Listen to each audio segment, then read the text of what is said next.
everyone, and welcome to this story time video.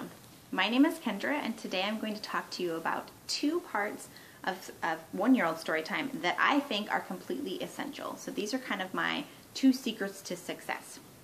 One is story time expectations, and two is parent participation or adult participation. So the great thing is that the second one really goes right into the first one, because one of my expectations for story time is adult participation. So that works out pretty well. So for story time expectations, every single time I start a story time, I begin with my expectations.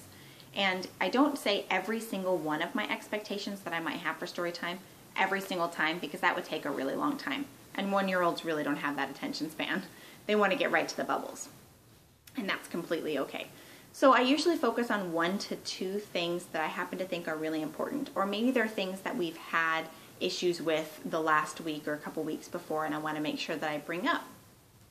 So I'm going to just give you an example of what my storytime spiel sounds like, so that you can get an idea of what I do. But just note that when you come up with your own opening storytime spiel, it's probably going to sound a lot different than mine, because you and I are different people. So you have a different way of doing things, and that's okay. So you'll have to practice and tweak your storytime opening spiel until you get just exactly what you want.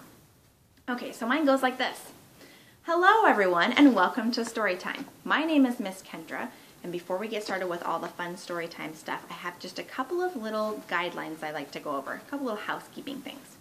So the first thing is, as most of you already know, participation is mandatory in Miss Kendra's Storytime, which means we all have to dance and sing and do as much as we can, as much as we are able, to participate during Storytime. I don't want to be the only grown-up here being silly.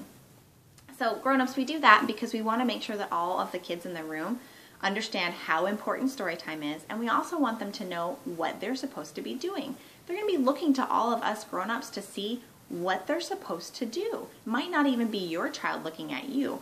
So that's why we want to make sure we all are participating. It's really important. Another thing is, if you could please hold grown-up conversations until after story time.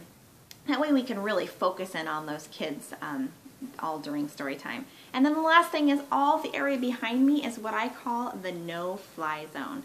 So please, if your little ones are coming up and getting into anything back here, I probably won't see them, so it would be really great if you could redirect them back to the carpet. That way nothing goes missing off of my back table. That's greatly appreciated. And as you all know, there is a rhyme sheet over on this side table, the one where you got your name tags.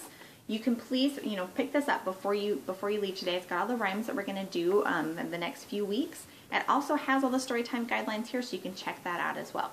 Okay, enough talking from me. We're going to go ahead and get started with storytime with our bubble song. This is a repeat after me song, so grown-ups, I want to hear all of those beautiful voices. Are you ready? And then we'll sing our song. So right away I invite them to participate, which takes us into the second piece of this, adult participation. So I want to make sure they have all the tools they need to be able to participate. Starting with a repeat after me song tells them exactly what they're supposed to do. Repeat after me. Also, the words to that song just happen to be on the back wall. And that's one of the things that I will often point out in my beginning opening spiel is, hey, the words to all the rhymes and songs we're going to do today are on the back wall, so you can follow along. So one of the things I might point out.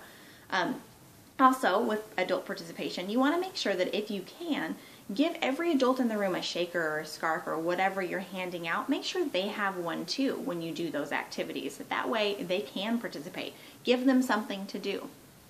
The parachute's really great for that as well.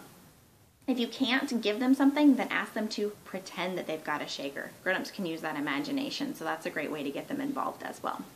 So that is all about adult participation and storytime expectations. Like I said before, spend some time and come up with what your expectations are. Write them down, practice them till you get what you think is comfortable, and you'll see the behavior issues in your story time go away, I guarantee.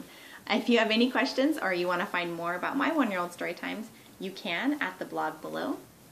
Until then, thanks for listening.